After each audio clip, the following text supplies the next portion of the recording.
SIR এর শুনানি পর্ব চলছে আর তারই মধ্যে আজকে দিল্লিতে নির্বাচন কমিশনের বৈঠক রয়েছে। রাজ্যের নির্বাচনে কত কোম্পানি কেন্দ্রীয় বাহিনী প্রয়োজন তা নিয়ে হবে আলোচনা। রুমা পাল আমাদের প্রতিনিধি সরাসরি রয়েছেন আমাদের সঙ্গে। রুমা, সেক্ষেত্রে কত দফায় নির্বাচন এবং তার জন্য কত কেন্দ্রীয় বাহিনী প্রয়োজন, এই সমস্তটা নিয়ে কি আজকে নির্বাচন কমিশনে বৈঠক?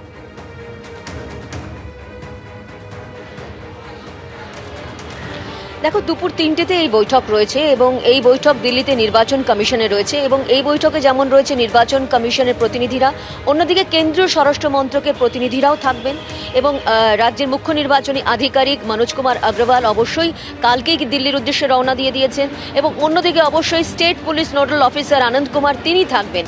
অন্যদিকে জানিয়ে রাখি যে এই বৈঠকে যে অবশ্যই নির্বাচনে যে ব্যবহৃত যে অবশ্যই কেন্দ্রীয় বাহিনী সেটা নিয়ে যেমন আলোচনা রয়েছে এবং সেক্ষেত্রে অবশ্যই জল্পনা ছিল যে হয়তো দফা কমবে এবং দফা যদি কমে সেক্ষেত্রে কেন্দ্রীয় বাহিনীর সংখ্যা বাড়বে, সেই নিয়েও কিন্তু আলোচনা হবে। কত কোম্পানি কেন্দ্রীয় বাহিনী লাগবে, যেহেতু বলা যেতেই পারে একদম 7ই ফেব্রুয়ারি পর্যন্ত যেমন শুনানি রয়েছে, 14ই ফেব্রুয়ারি চূড়ান্ত ভোটার তালিকা প্রকাশ পাবে এবং তারপরেই কিন্তু একদম ভোটের নির্ঘণ্ট প্রকাশিত হয়ে যাবে এবং ভোটের নির্ঘণ্ট প্রকাশিত হওয়ার আগেই কিন্তু আজকে বলা হচ্ছে যে প্রাথমিকভাবে কেন্দ্রীয় বাহিনী কত লাগবে এই নির্বাচনে সেই নিয়েই আলোচনা রয়েছে। সেই কারণে প্রত্যেকটা দপ্তরেরই কিন্তু প্রতিনিধিরা থাকছেন। সেক্ষেত্রে অবশ্যই জল্পনা ছিল যে কি দফা কি কমবে, এই নিয়েও কিন্তু কমিশনের কাছে প্রশ্ন রাখা হয়েছিল, কিন্তু কমিশনই ঠিক করবে যে আদৌ এখানে কত দফায় এই নির্বাচন করা সম্ভব হবে। কারণ 2001-এ যদি বিধানসভা যদি একদম 21-এর দিকে যদি তাকাই, সেক্ষেত্রে কিন্তু বিধানসভা নির্বাচনের ক্ষেত্রে দেখা গিয়েছিল একেবারে কিন্তু 8 দফায় হয়েছিল। সেই 8 দফা কি এবার হবে সেই নিয়ে কিন্তু প্রশ্ন রয়েছে। এই দফা কিন্তু কমবে এমনটাই কিন্তু জল্পনা রয়েছে। দফা কমলে অবশ্যই কেন্দ্রীয় বাহিনীর সংখ্যা বাড়বে এমনটাও বলা হচ্ছে, তবে কত সংখ্যক কেন্দ্রীয় বাহিনী থাকবে, কারণ এই স্টেট পুলিশ নোডাল অফিসার তিনিও কিন্তু এই একদম বৈঠকে থাকবেন। সেক্ষেত্রে অবশ্যই একটা স্ট্রাকচার বলা যেতে পারে যে আজকে একটা প্রাথমিকভাবে আলোচনা হবে, অবশ্যই তারপর আলোচনার রাস্তা আরও রয়েছে এবং সেক্ষেত্রে আরও আলোচনা হবে, কিন্তু আজকে প্রাথমিকভাবে অবশ্যই ঠিক হয়ে যাবে যে কেন্দ্রীয় বাহিনী কত লাগবে এবং তার সঙ্গে সঙ্গে কত দফায় হতে পারে সেটা কিন্তু নির্বাচন কমিশনের ওপরই নির্ভর করছে। সি মুরুগানকে ঘিরে বিক্ষোভ ইস্যুতে রাজ্য পুলিশের ডিজি রাজীব কুমারের সমালোচনায় সরব শুভেন্দু অধিকারী। রাজীব কুমার মহাশয়, কমিশন আপনাকে সতর্ক করেছে, রোল অবজারভারকে সুরক্ষা দিতে ব্যর্থতার বিষয়ে কার্যত থাপ্পড় মেরেছে। মঙ্গলবার বিকেল 5টার মধ্যে অ্যাকশন টেকেন রিপোর্ট জমা দিতে বলা হয়েছে। মমতা বন্দ্যোপাধ্যায়ের একনায়কতন্ত্রে আইন শৃঙ্খলার লজ্জাজনক প্রদর্শন এই ঘটনা। কমিশন এই ঘটনাকে গুরুতর ব্যর্থতা বলেছে। আমরা একে রাজদ্রোহ বলছি। আমার দেওয়া ভিডিওতে অভিযুক্তদের স্পষ্ট দেখা যাচ্ছে। এফআইআর করার সাহস দেখাবেন? সোশ্যাল মিডিয়ায় প্রশ্ন তুলেছেন রাজ্যের বিরোধী দলনেতা শুভেন্দু অধিকারী। আর এই নিয়ে দেবাংশু ভট্টাচার্য, তৃণমূল কংগ্রেসের সোশ্যাল মিডিয়া সেলের ইনচার্জ, কি বলেছেন শোনাব। নির্বাচন কমিশন যদি কিছু বলে থাকে রাজ্য পুলিশের মতো করে অ্যাকশন টেকেন রিপোর্ট দেবে। কিন্তু শুভেন্দু অধিকারীর একটা কথা তো সকাল সকাল হাস্যকর। তিনি লিখছেন যে আমি যে ভিডিও পোস্ট করেছি তাতে ক্যামেরায় স্পষ্ট দেখা যাচ্ছে, তাও কেন অ্যাকশন নেওয়া হচ্ছে না। এই কথাটা সেই শুভেন্দু অধিকারী বলছে যাকে ক্যামেরায় স্পষ্ট ঘুষ নিতে দেখা গেছে, কিন্তু ভারতীয় জনতা পার্টি না পলিটিক্যালি আর না সিবিআই ইডি সেন্ট্রাল এজেন্সির রোল পালন করে কোনো অ্যাকশন নিয়েছে। অর্থাৎ ক্যামেরায় দেখা যাওয়ার পরও অ্যাকশন নেওয়া হচ্ছে না। এই কথাটা শুভেন্দুবাবু সকাল সকাল যখন লিখছেন, আমি জানি না তার বিবেকে বাঁধছে কিনা একবারও। বাকি নির্বাচন কমিশন রাজ্য পুলিশের কাছে বলেছে, রাজ্য পুলিশের মতো করে অ্যাকশন টেকেন রিপোর্ট জমা দেবে। একটা দুটো মিসআপ হতেই পারে, সেই মিসআপগুলোর ক্ষেত্রে কি অ্যাকশন কি নেওয়া হচ্ছে না নেওয়া হচ্ছে সেটা সম্পূর্ণভাবে কমিশন আর রাজ্য পুলিশ বুঝেনি। শুভেন্দুবাবু মাঝখানে না ঢুকলেই হলো। রাজ্যে অবিলম্বে স্থগিত করে দেওয়া হোক এসআইআর প্রক্রিয়া। গত শনিবার মুখ্য নির্বাচন কমিশনার জ্ঞানেশ কুমারকে এ নিয়ে তৃতীয় চিঠি দিয়েছেন মমতা বন্দ্যোপাধ্যায় এবং তারপরে গতকাল সেই চিঠি সোশ্যাল মিডিয়ায় প্রকাশ্যে এসেছে। সেই চিঠির এবার পাল্টা চিঠি দিলেন বিরোধী দলনেতা শুভেন্দু অধিকারী। যে চিঠিতে তিনি লিখেছেন, এসআইআর নিয়ে মমতা বন্দ্যোপাধ্যায়ের যাবতীয় উদ্বেগ খাঁটি কল্পনাপ্রসূত। এসআইআর নিয়ে মরিয়া হয়ে একের পর এক মিথ্যে বলছেন মমতা বন্দ্যোপাধ্যায়। জ্ঞানেশ কুমারকে চিঠি দিয়েছেন শুভেন্দু অধিকারী, যেখানে তিনি লিখেছেন, আসল কথা হলো কমিশনের অভিযানে আলো পড়েছে তৃণমূল কংগ্রেসের ডার্টি সিক্রেটসে। সামনে আসছে ভুয়ো ভোটার, মৃত ভোটার এবং অনুপ্রবেশ।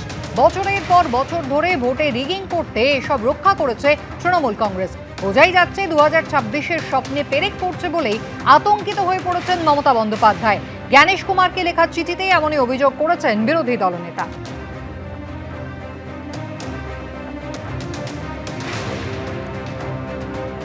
জ্ঞানেশ কুমারকে পাঠানো শুভেন্দু অধিকারীর এই চিঠি নিয়ে কি বলেছেন তৃণমূল মুখপাত্র জয়প্রকাশ মজুমদার, দেখুন। শুভেন্দু অধিকারী যদি এইটা বলেন কতখানি মিথ্যাচার, সব থেকে বেশি নাম বাদ গেছে কোন রাজ্যে? তাহলে গুজরাটে তো সব থেকে বেশি হয়েছে এই কাণ্ড। আজকে পশ্চিমবঙ্গে নাম এখনো পর্যন্ত যা জানা যাচ্ছে 5 নাম বাদ গেছে, 5.5% নাম বাদ গেছে। গুজরাটে সেটা 9 নাম বাদ গেছে। তাহলে গুজরাট এতদিন তাই করেছে। অমিত শাহ নির্বাচন তাহলে এই ভুয়ো ভোটারদের দিয়ে হয়েছে। সেখানে কোন বাংলাদেশি আছে, কোন রোহিঙ্গা আছে বলতে পারবেন শুভেন্দু অধিকারী? একেবারে অভিষেক বন্দ্যোপাধ্যায় তথ্য দিয়ে বলেছেন যে বাংলায় সব থেকে কম ভোটারের নাম বাদ গেছে। তাহলে কি করে কি বলতে পারেন যে ফলস ভোটে এরা জিতে এসছে? জানেন না, শুধু মিথ্যাচার করছেন শুভেন্দু অধিকারী।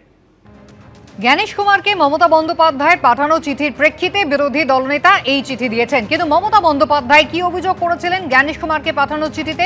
তিনি শনিবার যে চিঠি দিয়েছিলেন 4 পাতার, সেই চিঠিতে তিনি বলেছিলেন রাজ্যে অবিলম্বে যাতে এসআইআর প্রক্রিয়া স্থগিত করে দেওয়া হয়। ছত্রে ছত্রে একাধিক অভিযোগ করেছিলেন মমতা বন্দ্যোপাধ্যায়। যে চিঠির ছবি গতকাল সোশ্যাল মিডিয়ায় মুখ্যমন্ত্রী পোস্ট করেছেন। তিনি দাবি করেন এসআইআর প্রক্রিয়ার পরিকাঠামো পুনরায় মূল্যায়ন করা হোক, অবাধ এবং স্বচ্ছ নির্বাচনের ওপর ফিরিয়ে আনা হোক মানুষের বিশ্বাস।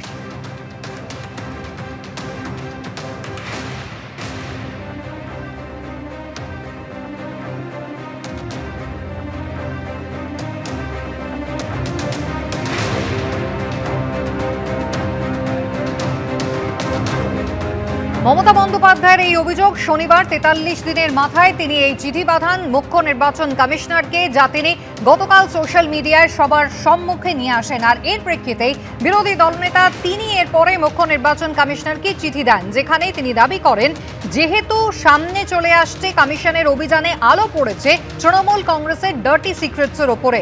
ভুয়ো ভোটার, মৃত ভোটার, অনুপ্রবেশ সবটাই প্রকাশ্যে চলে আসছে। বছরের পর বছর ধরে ভোটে রিগিং করতে যাকে ব্যবহার করেছে তৃণমূল কংগ্রেস, আর সেই কারণেই মমতা বন্দ্যোপাধ্যায় যে অভিযোগ করছেন তা খাঁটি কল্পনাপ্রসূত। শুভেন্দু অধিকারীর এই মন্তব্যের প্রেক্ষিতে জয়প্রকাশ মজুমদারের ক্ষোভ আপনাদের দেখিয়েছি। এবার তার পাল্টা সজল ঘোষ বিজেপি নেতা, তিনি কি জানালেন দেখুন।